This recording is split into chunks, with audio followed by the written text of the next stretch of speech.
Bonjour. Comment établir un pronostic à partir d'un observable de dégradation? La maintenance prédictive suscite beaucoup d'intérêt, mais sa mise en œuvre peine à se concrétiser. Outre le diagnostic, il s'agit d'établir un pronostic au moyen d'un modèle prédictif décrivant le comportement des équipements dans leurs conditions de fonctionnement et d'environnement.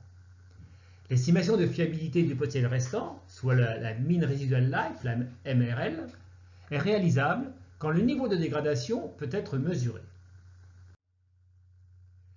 Les phénomènes de dégradation, tels que l'usure ou la progression de fissures, peuvent être modélisés par des processus de Lévy. Ces processus stationnaires sont caractérisés par des incréments indépendants qui ne dépendent que de la longueur de l'intervalle de temps. La vitesse moyenne de dégradation est alors constante. L'évolution de la dégradation peut être croissante monotone, est alors modélisée par un processus gamma. Continue avec un bruit aléatoire, est alors modélisée par un processus de Wiener. Avec des sauts à des instants différents, est alors modélisée par un processus de Poisson composé. Enfin, elle peut être discontinue et non monotone, et peut être alors modélisée par un processus variance gamma.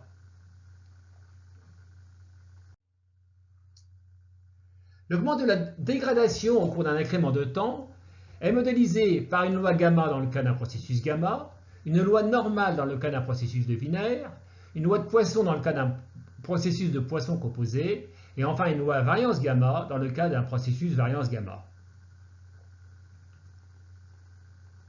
Un changement de la variable temps permet de rendre le processus non stationnaire ou de l'accélérer pour tenir compte des conditions d'utilisation et d'environnement, avec l'utilisation d'une fonction puissance, par exemple. Le choix d'un seuil de fonctionnement permet de passer d'un modèle de dégradation à un modèle de fiabilité.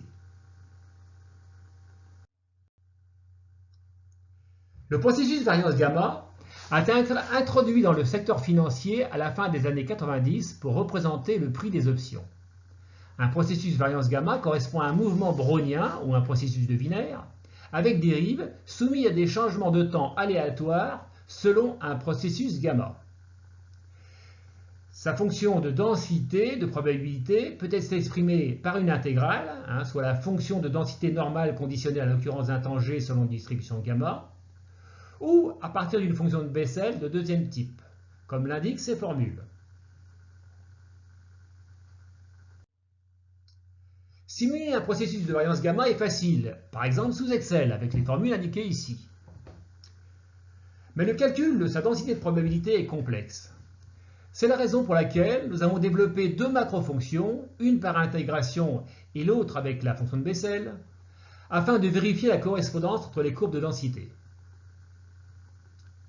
De plus, l'ajustement de la loi de variance gamma nécessite un outil puissant pour s'affranchir d'éventuels optima locaux, comme le montre la figure correspondant à un exemple ici.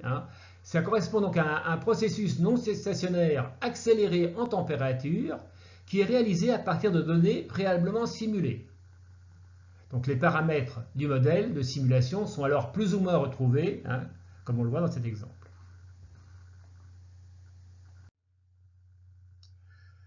Alors, ce cas d'application concerne la caractérisation d'un module optoélectronique à partir des résultats de texte accéléré en température et en courant de la puissance optique. Alors on a réalisé trois types de modèles sur ce cas, donc un processus de Wiener, un processus variant gamma et un modèle déterministe, une simple fonction puissance. Alors la fiabilité et la durée de vie, donc après ajustement, la fiabilité et la durée de vie résiduelle moyenne ont été estimées en considérant une perte admissible de 10% de la puissance optique. Donc c'est ce qui a été fait ici.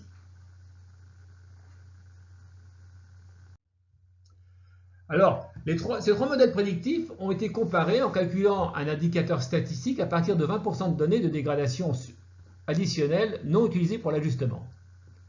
Et dans ce cas, le modèle le plus simple a donné la meilleure prédiction, probablement en raison du nombre limité de données en fait, pour réaliser l'ajustement. Il y en avait 171 et dans ce cas, c'est le modèle le plus simple de puissance donc, qui a donné la meilleure prédiction. Alors cet autre cas d'application du processus de variance gamma est très différent. Il porte sur l'estimation de la température à la surface de la Terre à la fin du siècle à partir de données recueillies depuis 1980, donc selon différentes hypothèses d'émission de CO2 considérées comme accélérant le phénomène de réchauffement. Donc ici, vous avez donc des courbes avec une hypothèse de stabilisation des émissions. Et donc, une simulation de Monte-Carlo du processus donne une prévision à 90% entre les quantiles 10 et 90 et 90. Alors, en conclusion, un pronostic basé sur l'observation des dégradations est réalisable et est statistiquement beaucoup plus riche que lorsqu'il est fondé sur un recueil de défaillances. Parmi les processus de Lévy, le processus variance gamma présente une grande souplesse pour représenter la diversité des phénomènes de dégradation. Mais son ajustement n'est pas facile, car sa fonction de vraisemblance inclut une fonction de Bessel dans son expression et peut avoir plusieurs optima locaux. Le calcul de la fonction de vraisemblance doit être précis et l'optimisation hybride, donc de type global-local, semble être plus adaptée que les méthodes d'optimisation locale généralement utilisées. Donc, associant des algorithmes génétiques au simplex, un algorithme de Nénormide, l'outil GenCab intègre dorénavant une fonction de calcul de la densité de probabilité de la variance gamma, et cela sous Excel. Bon, toutefois, les modèles de prédiction complexes ne peuvent être employés qu'avec suffisamment de données. Alors, nous publions 2 livres sur le sujet, dont une encyclopédie sur la fiabilité et l'optimisation des systèmes. Et nous sommes à votre disposition pour répondre à votre question. Donc, vous pouvez nous contacter à l'adresse contact@cabinovation.com. Merci.